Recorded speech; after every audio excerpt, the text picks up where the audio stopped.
Good morning. The first item of business is general questions. At question number 1, I call Miles Briggs. Thank you, Presiding Officer. To ask the Scottish Government what assessment it has made of the number of police officers in Edinburgh and the Lothians in light of the growth in the population of South East Scotland and the additional policing duties here in the capital.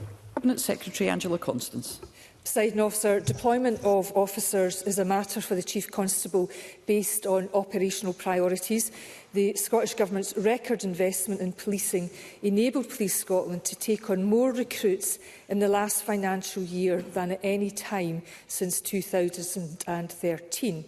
As of 30th September, there were 1,106 officers deployed to Edinburgh and 888 to Lothian and Borders. In both divisions, this is more than the previous quarter and broadly similar to the same time last year.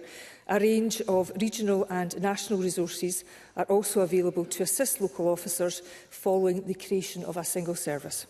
Miles Briggs. The Cabinet Secretary will be aware, and I've raised this on several occasions, that Edinburgh now has one of the lowest police to population ratios in Scotland for years now, at the same time as we are seeing a growing population, 3 times the Scottish average. This is also resulting in many of our police stations having public counter closures more and more regularly, and Edinburgh's City Division having fewer officers available now than it did in 2017. It is clear that pressures here in Edinburgh are impacting on our police services and the ability to police the capital. So can I ask the Cabinet Secretary if she'll agree to meet with Lothian MSPs to look at the developing challenges which our police service is facing and how this can be considered, especially given the capital status of Edinburgh? Cabinet Secretary. Presiding Officer, as a West Lothian MSP, I'm very aware of the growing population across the Lothians. That, of course, has a bearing on a range of public services.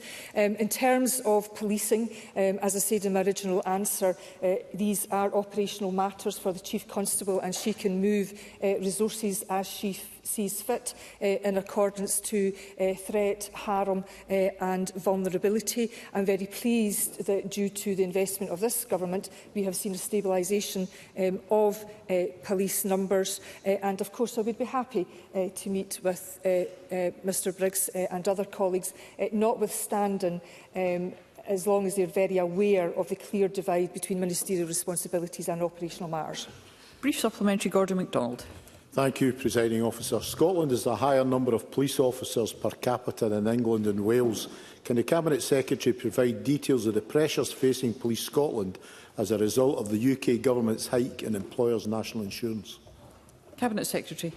Presiding Officer, this year's record police funding of £1.64 billion is supporting police capacity and capability, ensuring that our police officer numbers per 10,000 of the population of Scotland remain considerably higher than England and Wales. As members will be aware, we have continually urged the UK Government to fully fund the £400 million additional costs to employer national insurance contributions that they imposed on Scotland's public services, including Police Scotland. This, of course, wasn't done for this financial year, and as yesterday's chaotic mess of a UK budget confirmed, this increase remains in place. And I would note that the increase in funding for Scotland's budget won't even cover half the shortfall from the cost of this hike on Scotland's public services. Cabinet Secretary. Question number 2, I call Jackie Dunbar. Thank you, Presiding Officer. To ask the Scottish Government whether it will provide an update on progress made towards issuing Scottish Government bonds in light of Scotland's recent high credit ratings. Deputy First Minister. Following the excellent credit rating results, the Scottish Government is making all the necessary preparations to ensure a multi-year bond programme can commence next year, 2026-2027. As the First Minister announced earlier this month, the total size of the programme is expected to be £1.5 billion over the life of the next parliamentary term, subject to in-year borrowing requirements and market conditions. Jackie Dunbar. These positive credit ratings are testament to Scotland's track record of responsible fiscal management, and it's welcome that the Government remains on track to commence the bond programme in 2026-27. Can the Deputy First Minister say any more about how this is anticipated to support the Scottish Government's investment in key infrastructure? Deputy First Minister. Well, the credit rating results are absolutely excellent for Scotland, and they confirm that this country is high investment grade. As the independent investor panel pointed out, a credit rating and a bond issuance can act as a means to increase investor engagement in Scotland. It's a gateway to broader investment, enhanced visibility in global capital markets and a stronger platform for economic diplomacy. And I'm delighted that we've been able to deliver on this recommendation that was suggested to us in the report of the investor panel.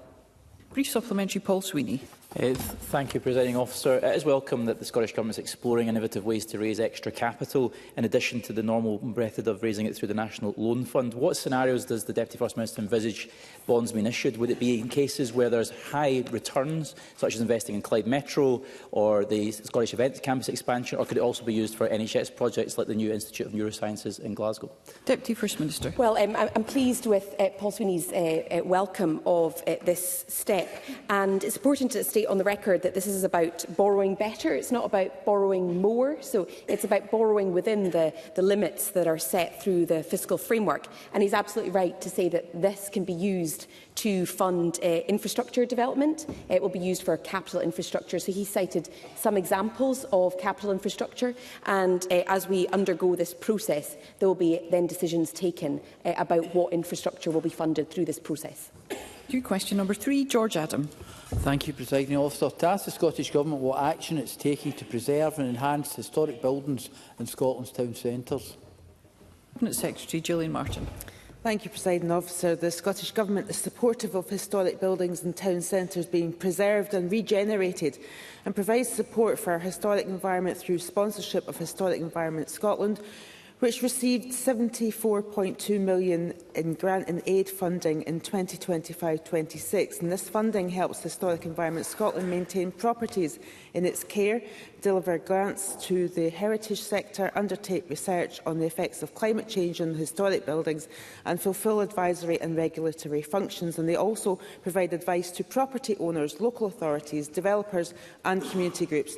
And this helps to protect our historic environment while supporting jobs, skills and vibrant communities. George Adam. I thank the Cabinet Secretary for the answer. Does the Cabinet Secretary agree with me that actions to preserve historic buildings, like those undertaken in Paisley's Museum, Library and Town Hall, help retain a cultural focus as well as create an economic footfall within town centres, and is a way forward for town centre regeneration, while at the same time bringing these buildings, these historic buildings, making them fit for purpose for the 21st century? Cabinet Secretary. I agree with all of that, and I thank him for raising these particular projects in Paisley. The Scottish Government is pleased to see this cultural investment in Paisley. It's a good example that demonstrates culture can be both a tool to drive the economy, as well as providing a wide range of engaging and enjoyable cultural experiences for our citizens. I'm particularly glad to see the focus on accessibility within such projects, which allows more of the local community to participate and benefit from cultural activities. Thank you. Question number 4, Alexander Stewart. Thank you, Presiding Officer. To ask the Scottish Government will it provide an update on the Just Transition Plan for the Mossmorton petrochemical site? Cabinet Secretary. The Scottish Government is focused on securing a just transition for workers to avoid jobs being lost and a repeat of the industrial devastation inflicted on Scotland by Margaret Thatcher in the 1980s. There is no doubt, however, that the closure at Mossmorton is a profound challenge to that just transition approach. And our focus is rightly on the workers and the communities who will be affected by ExxonMobil's shock announcement. Within our limited economic powers, the Scottish Government is focused on securing new opportunities for those workers. Our work at Grangemouth means we have a strong foundation to build on.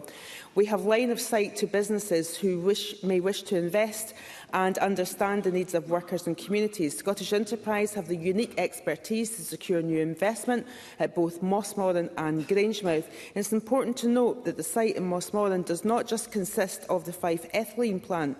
We have assurances that the Shell NGL plant will remain in active operation.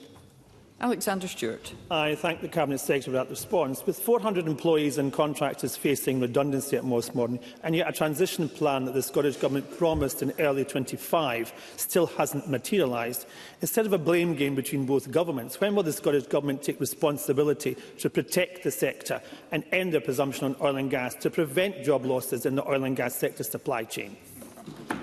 Cabinet Secretary. Two parts to that question. I just want to outline what we committed to do. On the 19th of March 2024, I went to discuss decarbonisation projects at the site with ExxonMobil, which will actually provide the impetus for a just transition plan.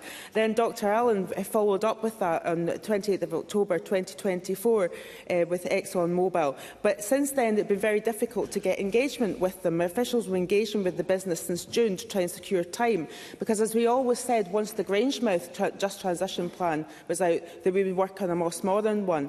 And of course, the Grangemouth Just Transition Plan is only out in the last couple of months. But also, Alexander Stewart is blaming Scottish Government for this. The business have actually been very clear that UK Government policy has added to the market challenges that they face, particularly energy prices and carbon taxation. Thank you. Question number 5, Colin Beattie. To ask the Scottish Government whether it will provide further details on the progress on the A720 Sheriff Hall roundabout project. Cabinet Secretary Fiona Hislop. The Scottish Government continues to support the promotion of improvements to Sheriff Hall roundabout as part of its £300 million commitment to the Edinburgh and South East Scotland City Region deal. As the member will be aware, a public local inquiry was held to consider the significant number of objections received, and the independent reporter has submitted her conclusions and recommendations. This is currently under active consideration before advice is provided to and a decision made by Scottish ministers on whether to complete the statutory process. While I am keen to see progress made, it is essential that due process is followed and that careful consideration is given to the substantial volume of information which will inform Ministers' decision. Colin Beattie. Many of my constituents are growing increasingly concerned about the delay with progressing the Sheriff Hall interchange project. Can the Cabinet Secretary give my constituents in Midlothian North and Musselburgh any comfort regarding timelines for the delivery of this scheme? Cabinet Secretary. So I would like to reassure the member that the Scottish Government remains committed to delivering improvements at Sheriff Hall. While I cannot give a definitive timeline today, I want to reassure you that ministers recognise this as a priority, and my officials are actively reviewing the reporter's report, along with the considerable number of objections to inform the next steps. Funding for the project remains part of the City Region deal. Question number 6, Beatrice Wishart. To ask the Scottish Government what measures it can take to ensure that critical national infrastructure serves the local communities hosting it and is built safely, securely and in a way that is sensitive to the landscape around it. Cabinet Secretary Gillian Martin. Thank you. Critical national infrastructure are assets assessed to be critical to the functioning and security of the country. This process enables the Government and its partners to prioritise and better understand and mitigate the risks threatening these critical sites. There are currently 13 officially designated CNI sectors where responsibility is split between relevant devolved governments and the UK Government. Scottish devolved CNI sectors include government, transport, including roads and bridges, emergency services, health, water, food and chemicals, and UK Government reserved CNI sectors in Scotland include energy, transport, including aviation, rail and ports, emergency services, including the Coast Guard, communications, finance, civil, nuclear, defence and space. And due to their criticality, the details and locations of CNI assets are classified and not publicly available. The assessments are carried out on existing infrastructure. All building, environmental, planning and related regulations or legislation should be adhered to during the planning and build phase. However, CNI owners and operators are given extra support. Beatrice Wishart. The Cabinet Secretary for that response. Today in Shetland, another major developer is hosting a local event about future energy connections across Shetland. The oil and gas industry has been a critical part of Shetland's economy for the past 50 years, and Shetlanders are not against innovation, but many have raised with me a feeling of our islands being swamped with new energy developments.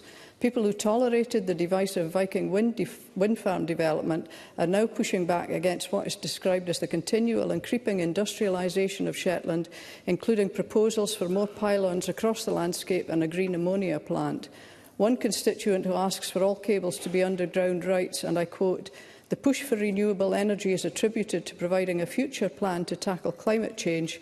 But will there be a future for Shetland if all proposed developments go ahead as planned? So does the Cabinet Secretary agree with me that when communities like Shetland host significant national energy generation but continue to have high levels of fuel poverty, that there's something wrong with the system? And does she agree that local communities... Thank you, Ms Wishart. Thank you. Cabinet Secretary. Yes, I absolutely agree with Beatrice Wishart. There is something very wrong with the system in which communities are asked to host critical infrastructure, but they're still paying the highest electricity prices in the whole of the UK. And that's why I've been advocating for a number of measures at UK government level in terms of reforms about a decoupling of the electricity price from the gas price, first of all, which was taken off the table as part of the REMA consultation and never brought back on when the new government came in place, but also for a social tariff, which would actually make a difference to those of particularly vulnerable households. But I met this morning with the leaders of Shetland Council on the need for more community benefits, not just from critical infrastructure, but also from energy development in general. We are updating our good practice principles in that, but I am pleased to say, although the previous UK government weren't interested in having the voices of communities enhanced, or indeed enhanced community benefits put in, mandated in law, the current government are actually consulting on this issue. Thank you. Alexander Burnett. Presiding Officer, now my constituent Matthew Greedy of Dunecht will incur a £125,000 loss on the sale of his property, all evidenced by qualified chartered surveyors, and all because of a proposed Kintore to Teeling pylon route. So can I ask the Cabinet Secretary what assessment she has made of the financial impact of these pylon routes on homeowners, and whether she will now establish a compensation scheme for residents who can demonstrate material financial loss arising from the pylons that will see the destruction of rural Scotland? Cabinet Secretary. Mr Burnett is making reference to an application that has not been put into the Consents Department of the Scottish Government, and even when it is a live application, he will know full well that I cannot discuss it in public. Question number 7, Michael Mara. Government House is supporting stability and growth in Scotland's video game sector, including what engagement it has had with Rockstar Games in light of reports of recent staff dismissals. Deputy First Minister. Presiding Officer, just before I answer, will you indulge me in welcoming pupils from Fortrose Academy who have just arrived in the Chamber? And to the specific question, we are fully committed to supporting Scotland's thriving games ecosystem, and this year we supported the prestigious DICE Europe Conference in Edinburgh, maximising benefits for Scotland's ecosystem and showcasing our industry to the world. Regarding Rockstar Games specifically, we have engaged with the company and reiterated that we expect all employers to treat staff respectfully and engage openly with workers and trade unions. Michael Mara.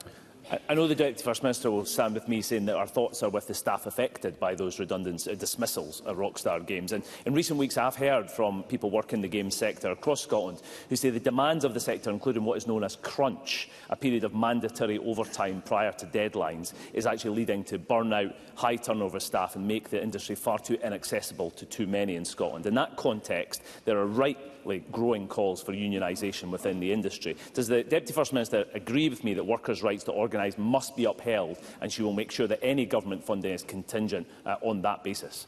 Deputy First Minister. Well, I agree in full with Michael Mara, and I believe that he's the co-convener of the cross-party group on the Scottish Games ecosystem, and I know he'll share my view on the importance of fair work principles being embedded in all businesses and in all, amongst all employers. So I absolutely agree with that position.